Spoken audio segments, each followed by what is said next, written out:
Hey there, this is James Wilson with MTB Strength Training Systems and BikeJames.com, and today I want to talk to you about crawling. More importantly, why you need to have it in your program as a mountain biker. Now the main reason is that as much as we love riding our bikes, it's bad for our core. We have two things going against us when we're on our bikes. One, seated pedaling.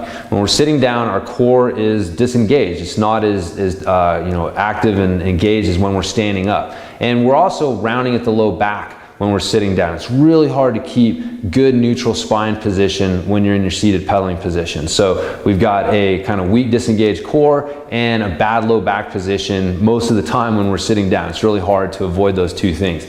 The other thing that we have going against us is ipsilateral movement, and when we're on our bikes, that's what we're mainly using. Now, ipsilateral is one of those fancy words I throw around to make myself sound smart, but what it basically means is the same side, upper body and lower body, are working together to create your pedal stroke. So if you think about it, when you're pedaling real hard and you're pushing down with your right leg, your right arm is really strong to help create the platform for that pedal stroke. And on the left side, you're using the left arm. The problem is our bodies are set up to use contralateral movements, and so we want to have our left side upper body and right side lower body working together, and opposite side as well. And if you think about it, running, walking, throwing, any of these activities all use this contralateral movement. And so when we're on our bikes, we've got seated pedaling, we've got ipsilateral movement. So both of these things really start to add up and lead to a weak, dysfunctional core. Now, this probably isn't news to a lot of people. I mean, there's a lot of books and videos and programs out there centered on core training for cyclists, and core training can help,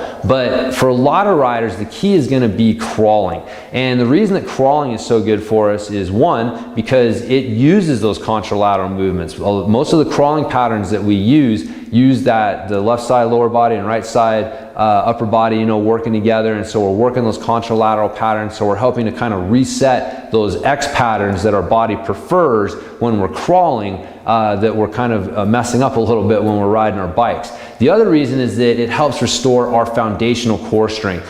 Crawling is one of the things that you did as a kid on the way to being able to stand and walk and run and eventually do things like ride your bike and all this other fun stuff. But what happens is we start to lose this foundational core strength. So now you have trouble getting down on the ground and crawling, but you're continuing to run and jump and ride your bike and do all these other things.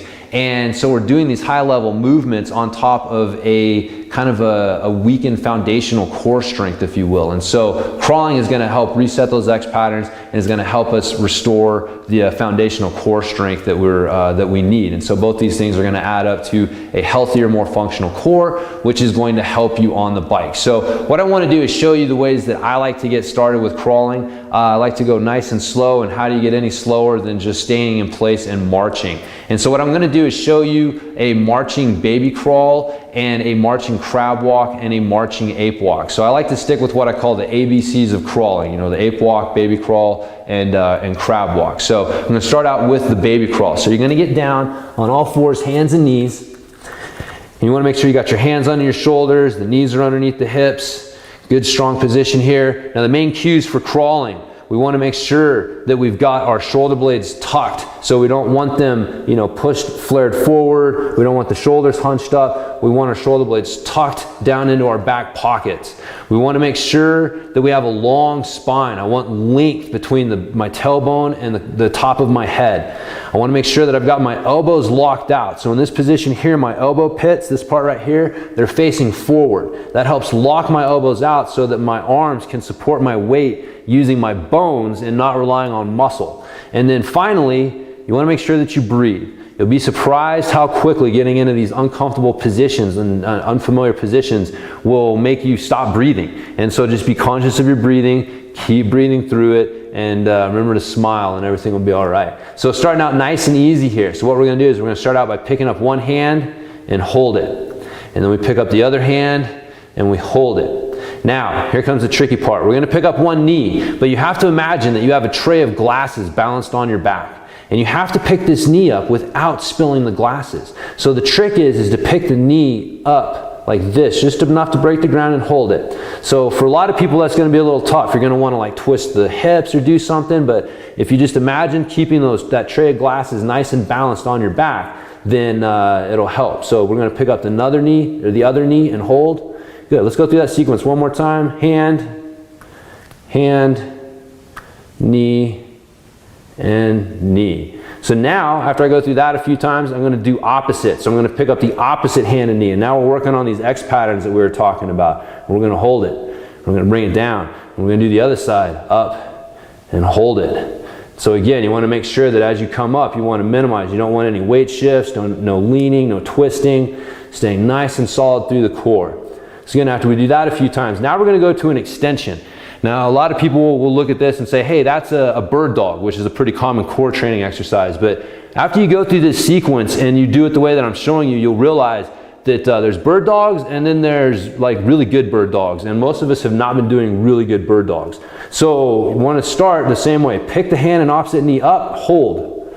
Now we're going to extend. You're looking for length between your heel and your fingers. And then we're going to come back in, don't go to the ground yet, and then we go to the ground. So we pick it up and we extend. And we bring it back in and down. So again, it's the up, extend, in, and down that really makes it hard. So instead of the way most people do it, just going like out immediately, make sure you own your position. Then move, then come back in, and then come down. That'll really help, help you get more out of that. You can also go through that sequence using the bear crawl. So instead of being in this position here, you can get up on your toes and pull your knees in a little bit so the knees are off the ground. But again, hand, foot, foot. Do your opposites, which is tougher. Try to go for your extension. Really tough, this one here. So there you go, there's your bear. Next one I want to show you is your crab walk. So you're going to get down in your crab walk position. So for this one, we want the butt low, we want the heels in close, and we want the fingers pointed back behind us and those elbows locked out. So think about pushing, like driving your palms into the ground to push yourself, push your chest out, keep yourself nice and strong. What you don't want is this, okay? Nice and strong here. So we're going to do the same thing. We're going to pick up one foot, then we pick up the other foot, then we pick up one hand, and then we pick up the other hand. So again, foot, hand, hand. So after you do that a few times, we're going to do the opposites. So when you pick up your opposite hand and foot, hold it. Don't extend your foot out. Just pick it up, come down. Pick the foot up, don't extend it out, just hold. Bring it back down. So remember, you want to hold the position for a second or two. Really force your body to stabilize and own the position before you come out of it. So that's it with the crab walk. We just do the one limb at a time, and then the contralateral. We don't do the extension. And finally, I'm going to show you the ape walk. And so for the ape walk, you're going to get down in this position here. So strong on your toes, heels are off the ground. You can start out with your hands in between your knees, or you can have your hands or your knees in between your hands here. I like to do both, so I'll start this way. And now what we're going to do is we're going to reach our hands forward without losing our balance. You can see I can still pull my hands back at any time. I don't have weight on my hands yet. So all my weight is still on my feet. I just got my hands on the ground. Now what I'm going to do is I'm going to shift my weight so that my shoulders get over my hands. And when I feel my feet get light, I pick them up. And then I come back in. Weight gets over the hands and it comes up. Keep the elbows locked out while you're doing it, very important. And back up. So what we're doing is just shifting our weight from our feet to our hands, and that weight shift is what picks our feet up. And then we come back. And again, you can do this with the knees in between the hands. So the hands come forward and up. So again, we're not jumping. I'm not jumping my feet up. It's that weight shift that's picking it up. So there you go. There's your marching ABCs. And again, you'll be surprised how hard those are. Do 3 to 5 of each of those little variations there for each of those.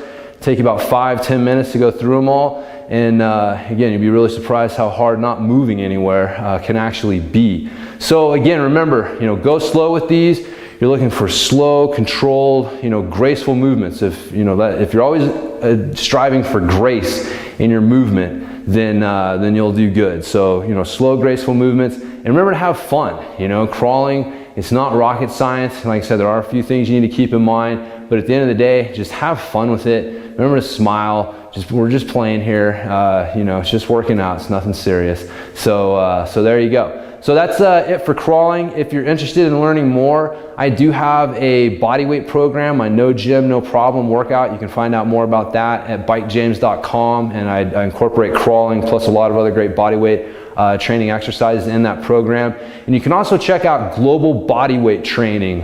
They have a lot of great stuff with on crawling and other variations and stuff like that. So Global Bodyweight Training is a great resource as well for you to learn more about crawling. But once again, this has been James Wilson with MTB Strength Training Systems and bikejames.com. Hope you guys have enjoyed this video, and I'll talk to you in the next one.